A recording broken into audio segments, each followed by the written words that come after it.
ओम नमः शिवाय। दोस्तों, आपका हमारे चैनल पर स्वागत है। आज के इस कार्यक्रम में हम आपको जानकारी देने वाले हैं ग्रहों के सेनापति मंगल ग्रह 3 अप्रैल 2025 को अपना राशि परिवर्तन करने जा रहे हैं।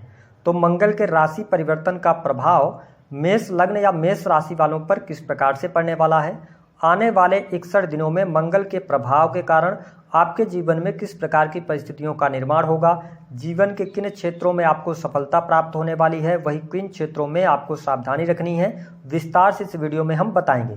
मेष राशि वालों, आपके जीवन में 29 मार्च 2025 से शनि की 7.5 का आरंभ भी हो चुका है।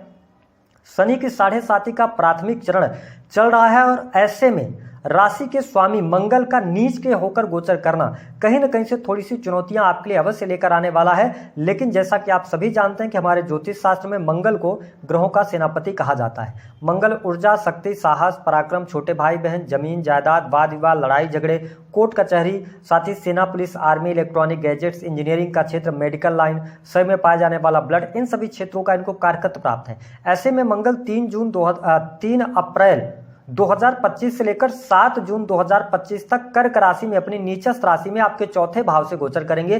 तो आइए जानते हैं कि आपको किस प्रकार से प्रभावित करेंगे। देखिए, चौथे भाव में मंगल का नीच के ओर होकर गोचर करना और शनि की 7.5 का प्राथमिक चरण शुरू होना कहीं न कहीं से स्वास्थ्य के लिए यह जो गोचर रहेगा यह आपके लिए बहुत अच्छा नहीं रहने वाला है। कहीं न कहीं से आपके लिए मानसिक तनाव, टेंशन बढ़ सकता है अथवा आंतरिक तौर पे कहीं न कहीं से आप उद्वेलित रह सकते हैं। ठीक है, मानसिक तनाव भी बढ़ेगा, किसी बात को लेकर आप बहुत ज़्यादा चिंता कर सकते हैं। तो इस पर आपको ध्यान देने की आवश्यकता है। मेष लग्न और मेष राशि वालों, अपने खान पान को आप नियंत्रित रखिएगा। ठीक है, और साथ ही अपनी हेल्थ को लेकर आप अवेयर जरूर रहिएगा। हेल्थ में दिक्कत आपको जरूर महसूस होने वाली है, मानसिक परेशानी आपकी बढ़ सकती है। क्या कोई बहुत बड़ा इशू आएगा, ऐसी स्थिति अभी दिखाई नहीं देती। चीजें अभी आप मैनेज कर ले जाएंगे, लेकिन तनाव, टेंशन, डिप्रेशन से आपको बचने की आवश्यकता है। अगर कुंडली में चंद्रमा पीड़ित होंगे तो फिर ज्यादा प्रॉब्लम्स हो सकती है। दूसरी बात यह है कि यह समय भूमि, भवन, वाहन से संबंधित कार्य करने के लिए उपयुक्त रहेगा। ठीक है, लेकिन क्या ध्यान रखना है कि देखिए, सूर्यदेव जब तक कि अगर देखा जाए तो मीन राशि से गोचर कर रहे हैं तो स्थितियां आपके लिए बेहतर नहीं है। कहीं ना कहीं से प्रॉब्लम रहेगी 15 अप्रैल 2025 तक। 15 अप्रैल के बाद सूर्य आपके लगन में आएंगे और मंगल चौथे भाव में रहेंगे। ये स्थिति आपके भूमि, भवन, वाहन के लिए अच्छी रहने वाली है। 15 अप्रैल से लेकर लास्ट जून तक भूमि, भवन, वाहन से संबंधित आप कार्य कर सकते हैं, उसमें आपको सफलता प्राप्त होगी। मेष राशि वालों, वैसे भी आपके राशि के जो स्वामी होते हैं मंगल, आप बहुत ही एनर्जेटिक पर्सनालिटी रखते हैं। ऐसी स्थिति में यदि आप कोई वाहन ले रहे हैं, कोई मकान आप बना बनाया खरीद रहे हैं या आप भूमि परचेज कर रहे हैं, सामने वाले पर बहुत ज्यादा ट्रस्ट नहीं करना है आपको, क्योंकि मंगल जब नीच के होकर चौथे भाव में है तो ऐसी स्थिति में जो प्रॉपर्टी आप लेंगे, हो सकता है उस प्रॉपर्टी में पहले से वाद विवाद चल रहा हो, आपके साथ में धोखा करके उस प्रॉपर्टी को बेच दिया जाए। तो इस पर थोड़ा अवेयर आपको रहने की आवश्यकता है। चौथे भाव में मंगल की वजह से पारिवारिक समस्याएं भी सामने निकल कर आ सकती हैं। परिवार के में लोगों के बीच में प्रॉपर्टी को लेकर कोई विवाद हो सकता है अथवा माँ की हेल्थ को लेकर दिक्कत होगी। लेकिन ठीक इसके विपरीत जो लोग नौकरी पेशा है उनके लिए अच्छा रहेगा। अगर आप सेना, पुलिस, आर्मी से जुड़े हुए हैं, आप गवर्नमेंट सेक्टर के अंदर कार्यरत हैं, तो यही वह समय होगा जब आपको प्रमोशन भी दिलवाएगा, मान सम्मान भी आपको मिलेगा। ठीक है, साथ ही मेडिकल लाइन से जुड़े जातकों को कोई न कोई लाभ अवश्य प्राप्त होगा, पद धन भी मिलेगा। ऐसा नहीं है कि शनि की 7.5 चली तो आपसे सब कुछ छिन जाएगा। हाँ, यदि आपने गवर्नमेंट सेक्टर में रहते हुए पिछले समय में कोई इलीगल काम किया है, ठीक है, तो उसके सामने आने के चांसेस बहुत ज्यादा बन जाते हैं। ठीक है, 3 जून 2025 से पहले तो इस बात को आप नोटिस करके चलिएगा।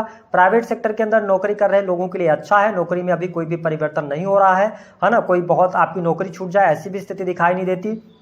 मेष राशि वाले, अगर आप छोड़ेंगे भी तो अपने हिसाब से नौकरी छोड़ेंगे। आप उद्वेलित हो करके गुस्से में आके आप नौकरी छोड़ सकते हैं, तो इससे आपको बचना है। अभी समय उतना बेहतर आपके लिए नहीं रहने वाला है। अगर आप जिस कार्य क्षेत्र के साथ में जुड़े हैं उसी कार्य से आगे बढ़ेंगे तो ज्यादा बेटर रहेगा। हाँ, काफी लंबे समय से एक ही कंपनी में आप रह रहे हैं, काम कर रहे हैं, अभी आपको प्रमोशन की बात करनी चाहिए तो कब करना चाहिए?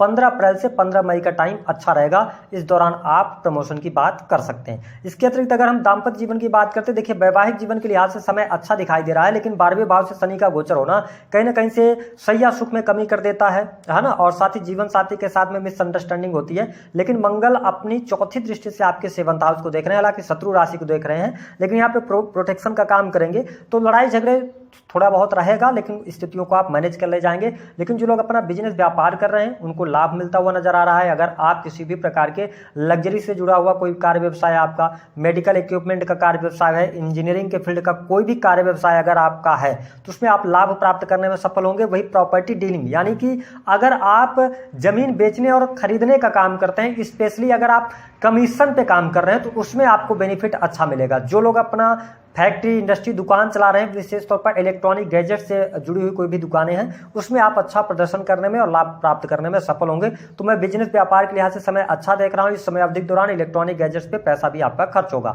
देखिए, मंगल की 7वीं दृष्टि जो है वो 10th हाउस पर पड़ रही है, बहुत बढ़िया उच्च दृष्टि से देख रहे हैं। तो मैंने बताया कि आपके कार्य क्षेत्र में आपका लोहा मानेंगे लोग, कार्यस्थल पर आपका दबदबा भी रहने वाला है, वरिष्ठ अधिकारियों के साथ में छोटी मोटी झड़प होगी, लेकिन पद प्रतिष्ठा भी मिलेगी, आपको मान सम्मान के लिए अच्छा समय रहेगा। मंगल की 8वीं दृष्टि जो है वह आपके 11th हाउस पर है। यहाँ पर बड़े भाई बहनों के लिए यह दृष्टि अच्छी नहीं रहेगी, समाज के लिए अच्छी नहीं रहेगी। तो अगर आप सोशल मीडिया वगैरह में काम करते हैं तो बहुत सोच समझ कर आपको अपने वक्तव्य देने की आवश्यकता रहने वाली है। इस पर थोड़ा सा आप ध्यान देंगे तो अच्छा रहेगा। वाणी को नियंत्रित करके चलेंगे तो बेहतर रहने वाला है। लेकिन इस समय अवधि के दौरान यदि आपने कहीं शेयर मार्केट वगैरह का कोई प्लान किया तो उसमें दिक्कत होगी। हालांकि संतान की स्थितियों में सुधार हो रहा है, प्रेम संबंधों में अनुकूलता भी देखने को मिलेगी, प्रेमी प्रेमिकाओं के बीच में अच्छे संबंध भी रहने वाले हैं। लेकिन इस समय अवधि के दौरान जो स्टूडेंट है, विद्यार्थी हैं, उनके पास में मौका है। अगर आप 15 अप्रैल से लेकर 15 मई तक का जो टाइम है, स्पेशली अगर 15 जून तक का भी टाइम देखें तो जो कॉम्पिटिटिव एग्जाम की तैयारी कर रहे हैं स्टूडेंट, विद्यार्थी, उनके लिए बहुत बढ़िया टाइम आ गया है। आप पढ़ाई लिखाई में अच्छा प्रदर्शन करेंगे, कोई रिजल्ट आता है तो आपको लाभ मिलेगा। भाग्य अभी आपका साथ देता नजर आएगा। साथ ही विदेशी भूमि से भी लाभ मिलता हुआ नजर आ रहा है। पिता की हेल्थ इंप्रूव हो रही है, अच्छी स्थिति रहेगी। हायर एजुकेशन के लिए समय अच्छा है। तो मेष लग्न, मेष राशि वालों, आपको डरने की आवश्यकता नहीं है। थोड़ा सा चीजों को स्लो डाउन कर दीजिएगा, ठीक है। आवेग में आके, जल्दबाजी में आके कोई बड़े कठोर निर्णय नहीं लेना है। चीजों को अभी आराम से आप निकालेंगे तो शनि की 7.5 में भी बहुत सारे लोग जीवन में आगे तरक्की करते हैं, तो आप भी कर पाएंगे। दूसरी बात यह है कि स्टम्प मेटल अफेयर से बच जाइएगा, क्योंकि शुक्र राहु 12वें भाव में गोचर करने वाले हैं। तो इस पर थोड़ा सा आपको ध्यान देने की आवश्यकता रहने वाली है, क्योंकि सप्तमेश आपके पीड़ित हो जाएंगे ना 12th हाउस में जाके, भले ही उच्च के हों। लेकिन यहाँ पर राहु के साथ में है, सूर्य भी कुछ समय के लिए रहेंगे, तो स्टम्प मेटल अफेयर वगैरह से बचेगा। अन्यथा वो चीजें उजागर होंगी तो कहीं ना कहीं से कोर्ट कचहरी में भी आप फंसेंगे। उपाय क्या करना है? हनुमान चालीसा का पाठ कीजिए। शनि की 7.5 की शुरुआत हो चुकी है, तो छाया दान कीजिए। एक पात्र लोहे का लीजिए, उसमें सरसों का तेल डालकर और अपना चेहरा देखें, उसके बाद ले जाकर उसको शनि मंदिर में अर्पित कर दें अथवा किसी को दान कर दें, ठीक है। इसके अतिरिक्त पीपल के वृक्ष के नीचे सरसों के तेल का दिया जलाना शुरू कीजिए, हनुमान चालीसा का पाठ कीजिए, तो इससे आपके दुखों में कमी जरूर आएगी। दी गई जानकारी पसंद